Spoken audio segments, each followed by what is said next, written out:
ओम शांति। ओम शांति। ओम शांति। ओम शांति। ओम शांति। आज बाबा कह रहे हैं कि वर्तमान समय ब्राह्मण आत्माओं में तीव्र गति का परिवर्तन कम है ना। आज ब्राह्मण आत्माओं के लिए बाबा कह रहा है कि परिवर्तन की गति कम है। जैसे तीव्र गति से, क्योंकि समय तो नहीं है तो हमें तीव्रता चाहिए ना। जब हमारा एग्ज़ाम का एकदम फाइनल एग्ज़ाम का टाइम आ गया है तो उस समय भी हम अगर अलबेलापन करेंगे तो फेल हो जाएंगे ना। क्योंकि माया के रॉयल ईश्वरीय गोल्ड को रियल गोल्ड समझ लेते हैं, है ना। नहीं समझ पाते हैं, परख नहीं पाते हैं कि सही क्या है गलत क्या है। लौकिक में भी हम कभी कभी नहीं है कि सोना समझ कर रोल्ड गोल्ड खरीद लेते हैं और बाद में पता चलता है बहुत समय के बाद कि हम ठगे गए।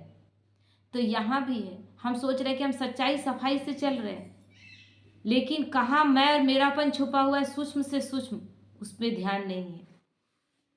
तो इसीलिए बाबा कहता है जिस कारण वर्तमान न परखने के कारण बोल क्या बोलते हैं कि मैंने जो किया वह कहा वह ठीक बोला, मैं किस में गलत हूँ, ये मैं क्यों आया, मैं सही हूँ या गलत हूँ, ये हम डिसाइड करने वाले कौन होते हैं। हम सही हैं कि गलत हैं हम परख नहीं पा रहे हैं तो समय सच्चाई को सामने लाता है। तो हम सत्य को कभी साबित करने का जरूरत नहीं पड़ता है। सत्य अपने आप में सिद्ध किया हुआ चीज़ है, सत्य को सिद्ध नहीं करना पड़ता। तो इसीलिए बाबा कहता है ऐसे ही तो चलना पड़ेगा। रॉन्ग होते भी अपने को रॉन्ग नहीं समझेंगे, क्योंकि समझ नहीं पा रहे सही क्या है और गलत क्या है। समय को नहीं परख पा रहे हैं, अपने बोल को नहीं परख पा रहे हैं कि बोल रहे हैं वो बोल सही है या सिचुएशन में क्या होता है कि ब्राह्मण आत्माएं आपस में ही गलतफहमी का शिकार हो जाती है। क्यों गलतफहमी हो, पूछते हैं कि क्यों गलतफहमी हो। हमें लगेगा कि ब्राह्मण आत्माएं हमें धोखा दे रही है। बाबा है ना, बाबा के रहते कोई ब्राह्मण आत्माओं को धोखा दे रही है और बाबा चुपचाप देखेगा। निश्चय बुद्धि किस चीज पे होना चाहिए मेरा, बाबा पर कि हमें ब्राह्मण आत्माओं पर। ब्राह्मण आत्माओं के साथ हमें बहुत अच्छे से चलना है, क्योंकि सबके साथ जब हम अच्छे से चलेंगे तब हम पावरफुल भी होंगे और तब बाबा के नज़रों में स्वीकार किए जाएंगे। क्योंकि माता पिता के लिए बच्चे अगर सब अच्छे से रहते हैं, एक साथ रहते हैं, वही माँ बाप को अच्छा लगता है। तो यहाँ भी पिता क्या चाहता है, मेरे बच्चे अच्छे से रहें, क्योंकि वो बना रहा है एक ऐसी राजधानी जहाँ एक बात के लिए भी कोई मन में संदेह किसी के प्रति किसी का नहीं है। सतयुग और त्रेता एक ऐसा सुंदर सृष्टि है जहाँ सब कुछ होगा। ऐसा तो नहीं कि सब राजा है, वहाँ राजा रानी के अलावा प्रजा है, और प्रजा में भी राजा के दास दासियों का, थोड़ा रॉयल घराने का दास दासी का स्थिति ज़्यादा पावरफुल रहेगा। उससे जो साहूकार है उसके दास दासी का थोड़ा सा और नीचे कैटेगरी का रहेगा कि नहीं रहेगा। लेकिन वहाँ पर और बड़े बड़े साहूकार का अपना अलग स्थिति रहेगा, क्योंकि सब तरह का कारोबार होगा। कपड़े का कारोबार होगा। अब देखिए अभी दिखा रहा है कि पुष्पक विमान का बड़ा बड़ा फैक्ट्री टाइप का होगा जहाँ पुष्पक विमान निर्माण किया जाएगा, यानी सब चीज़ें होंगी। लेकिन वैमनस्य किसी का नहीं होगा, किसी के प्रति किसी का ईर्ष्या जलन नहीं होगा। अपने पोस्ट को लेकर जो भावना अभी है कि हम नीचे हैं, वो भावना नहीं होगा। कोई जाति धर्म नहीं होगा कि वो नीचे है, वो देखने में ज़्यादा सुंदर है, हम कम सुंदर है, नहीं, सब एक समान स्थिति में रहेंगे। इसीलिए बाबा कहता है एक भाषा, एक धर्म, एक राज्य और सबकी एक समान स्थिति। तो वो अभी से ही है। अब यहाँ अगर हम सब एक जैसा नहीं रह रहे, एक समान नहीं रह रहे, अच्छे से नहीं रह रहे, एक जरा सा भी किसके प्रति हमारा संदेह चल रहा है, तो क्या हम उस रॉयल घराने में, उस दुनिया में आएंगे? नहीं आएंगे। तो इसलिए बाबा कहते हैं कि ऐसा क्यों हो रहा है, क्योंकि परख नहीं पा रहे। नहीं सही समय में परखेंगे तो निर्णय भी नहीं ले पाएंगे, क्योंकि समय पर हम परख लेते हैं कि मान लीजिए आप सोना खरीदने गए और अगर समय पर परख लिए, आपका निर्णय सही होगा ना कि सोना सही है कि गलत है। अगर नहीं परख पाए तो आप नकली लेकर आ जाएंगे। तो उसी तरह हमारे लौकिक जीवन में भी, अलौकिक जीवन में भी, अगर समय को सही वक्त पर नहीं परखने का कैसा दिया हुआ था कि एक बंदर और एक बंदरिया की कहानी उषा दीदी बताती है ना। एक बंदर और बंदरिया डाल में बैठे हुए हैं और उसको बोला जाता है कि अभी तुरंत अगर तुम कूद जाओ तो तुम बन जाओगे राजकुमार राजकुमारी। तो बंदरिया का विश्वास है, आकाशवाणी होता है, बंदरिया को विश्वास है, वो कूद जाती है, जैसे कूदती है तो राजकुमारी बन जाती है। है ना। और तुरंत एक राजकुमार आता है। एक कहने का मतलब क्या है, समय को सही समय पर परखना। तो वो जैसे एक निश्चय बुद्धि के साथ कूद गई, वो बन गई राजकुमारी। और राजकुमारी बन गई, एक राजकुमार आया उसके साथ, तो बंदर बोला अरे ये तो राजकुमारी सच में बन गई। तो अब वो कूदा, समय पार हो गया था, क्योंकि अब उसका पैर टूट गया, क्योंकि उस समय पर नहीं ना, समय को नहीं परखा। कभी कभी वो सिचुएशन, वो समय हमारे लिए सौभाग्यशाली होता है, लेकिन वो समय का मुहूर्त बीत जाता है तो बात खत्म हो जाता है। जैसे बाबा पर हम निश्चय, बाबा हर पल हमारे लिए सहायता के लिए बैठा हुआ है, हर वक्त। लेकिन अगर हम उस पर निश्चय नहीं रखते तो फिर हमें वो प्राप्ति अनुभव नहीं होता है। वो आया है अच्छा करने के लिए, लेकिन अगर हम उस पर निश्चय नहीं रखते हैं तो हमारे साथ अकल्याण होता है। फिर हम सोचते हैं कि बाबा तो बोला था हर बात में कल्याण है, तो आप निश्चय कहाँ किए कि आपके साथ कल्याण होगा? निश्चय करेंगे तब तो आपके साथ कल्याण होगा ना। निश्चय आप नहीं किए, वो समय, वो मुहूर्त बीत गया, क्योंकि एक टाइम है, उस टाइम में ही आपको, मतलब बाबा कहता है ना, 1 सेकेंड का समय होता है जिसमें आपको फाइनल पेपर में 1 सेकेंड का समय मिलेगा, या तो हाँ या ना। और उसी में हाँ या ना में आप फेल हो जाते हैं या फिर पास हो जाते हैं, जैसा उस समय स्थिति रहेगा। कहने का मतलब वो एक मुहूर्त, एक समय होता है, उस सही समय को हमें परखना होता है। और सही समय पर निर्णय लिए तो हम पास हो जाते हैं, और नहीं ले पाए तो फेल हो जाते हैं। तो अभी भी ब्राह्मण जीवन में तीव्रता लाने के लिए हमें परख शक्ति, इसलिए बाबा बार बार कहता है कि अपना परिवर्तन हो। क्या गया है कि हम अपना परिवर्तन न करके हम सबका परिवर्तन करने पर लगे हुए, लेकिन अपना में सबसे ज्यादा अपने की चेकिंग होना चाहिए। आज उसी के बारे में बाबा बोला है कि बाबा कहते हैं कारण क्या है, परखने की शक्ति की कमी। माया के रॉयल रूप को रियल समझ लेते हो, क्योंकि माया बहुत रॉयल तरीके से आती है ना। कभी कभी नहीं होता है, ऐसा सिचुएशन आएगा कि लगेगा नहीं नहीं माया नहीं है, ये माया थोड़ी ना है, यहाँ तुमको कुछ करना पड़ेगा, यही माया का रॉयल रूप। नहीं, यहाँ चुप रह जाना सही नहीं होगा। बाबा कहता है ना, युक्ति से बोलकर निकलने के लिए, कभी कभी वही माया का रॉयल रूप होता है। इसलिए बहुत उसी समय साइलेंस में बैठकर और भगवान से राय लेना है, बुद्धि बाबा पर सौंप कर तब जाकर कार्य करना है। तो परखने की शक्ति न होने के कारण यथार्थ निर्णय भी नहीं कर सकते। स्व परिवर्तन करना है व पर परिवर्तन होना है। क्या करना है? स्व परिवर्तन करना है ना। हमारा स्वयं का परिवर्तन ही पूरे विश्व का परिवर्तन करने वाला है। हमें कुछ करने का जरूरत नहीं, केवल हम अपना परिवर्तन करते जाएंगे। लोग हमारे विचार व्यवहार को देखकर ही अपने आप को सुधारेंगे। कल बाबा क्या बोला, ऐसा दर्पण बन जाना है कि उस दर्पण में लोग अपना चेहरा मिलाकर देखें और उन्हें लगे कि ऐसा नहीं है, थोड़ा कमी है, और वो सुधार करें। वो स्थिति हमें धारण करनी है। यह निर्णय नहीं कर सकते, इसलिए परिवर्तन की गति तीव्र चाहिए कि मुझे इस वक्त अपना परिवर्तन करना जरूरी है कि दूसरे का परिवर्तन करना जरूरी है। ये समय, सही समय का निर्णय अगर नहीं कर पाते तो फिर क्या होता है, परख नहीं पाए तो फिर निर्णय सही समय पर नहीं होगा। इसीलिए क्या होता है कि हम लौकिक जीवन में भी तो यही कर रहे थे। क्या हम लोगों को लगता था कि हम कहीं गलत हैं? याद कीजिए, अभी से पीछे जाइए, कहीं भी आप याद कीजिए, कहीं भी आपको लगेगा कि हम सब जगह हम ही सही थे, है ना? ऐसा सोचते थे। लेकिन अब जब ज्ञान में आए तो एक एक चीज को, पहले का एक एक चीज याद करते हैं तो अपना गलती दिखता है कि कहाँ कहाँ हम गलत थे। क्योंकि भगवान यहाँ सिखाया सही और गलत का क्या है। उस समय इतने मतलब सोए हुए अवस्था में थे ना कि अपनी जिद को भी हम सच्चाई समझ लेते थे। ये मेरा जिद पूरा नहीं होगा, ये मेरा बात पूरा नहीं होगा, हम सबके सामने नीचे हो जाएंगे। अंदर चल रहा है कि ये चीज सही नहीं है, लेकिन अपने आप को सही साबित करने के लिए भी गलत कर लेते थे।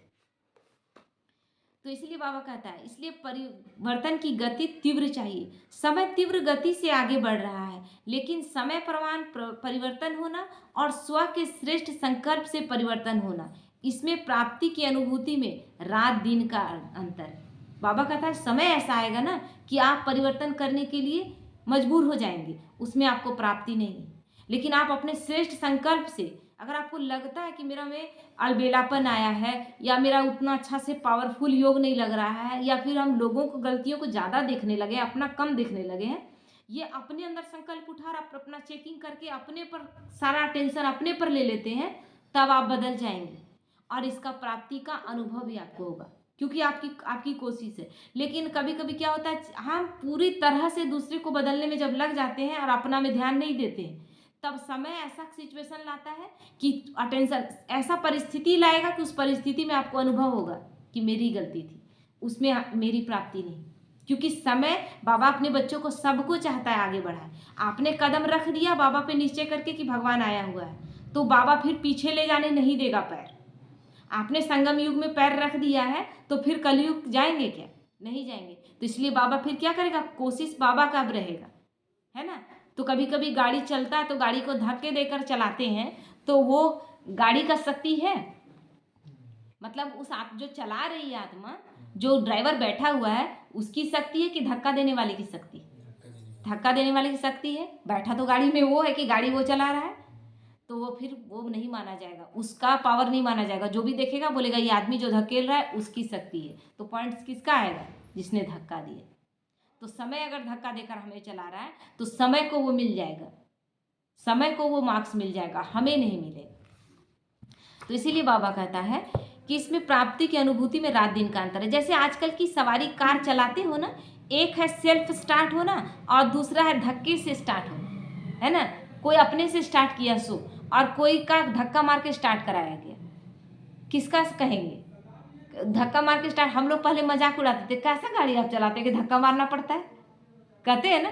तो ऐसे भी इस जीवन में, ब्राह्मण जीवन में, अगर आप चल रहे हैं और रुक रुक के चल रहे हैं, कोई आपको धक्का दिया, अरे आप बहुत अच्छे चलते थे, या फिर आप में योग का पावर भरा, या समय ऐसा परिस्थिति ला दिया कि आपको लगा कि नहीं अब नहीं चलेंगे तो मेरे साथ गलत हो जाएगा, तो आप चलने लगे, ये सब मार्क्स आपको नहीं मिल रहा है और आप अच्छे सवारी नहीं। तो दोनों में अंतर है ना। तो समय के धक्के से परिवर्तन होना या पुरुषार्थ की घाड़ी से धक्के से चलना, सवारी में चलना नहीं हुआ, सवारी को चलाना हुआ। किसी तरह से चलाए नहीं, आप किसी तरह से चलाएं, क्योंकि धक्का मारा गया ना। तो बाबा कहता है समय के आधार पर परिवर्तन होना, अर्थात सिर्फ थोड़ा सा हिस्सा प्राप्ति का प्राप्त करना, बहुत थोड़ा मिलेगा अगर समय करा रहा है। जैसे कि अभी सभी को ज्ञान दिया जा रहा है कि भगवान आया हुआ है, लेकिन बहुत थोड़े लोग हैं जो इसमें चल पा रहे हैं, है ना। बहुत लोगों का क्या है, इसमें ये छुड़ा दिया जाता है, उसमें वो छुड़ा दिया जाता है। अरे समय कितना है, जिन चीज़ों को छोड़ना आप नहीं चाह रहे हैं, क्या वो छोड़ना नहीं पड़ेगा? अब छोटे छोटे बच्चों को, 1 साल की बच्ची है, उसको किडनी का प्रॉब्लम हो गया है ना। अभी देखा हुआ, जो आती है, एक स्टूडेंट आती है यहाँ पर, उसका बच्चा 1 साल का है, उसका किडनी का प्रॉब्लम हो गया है।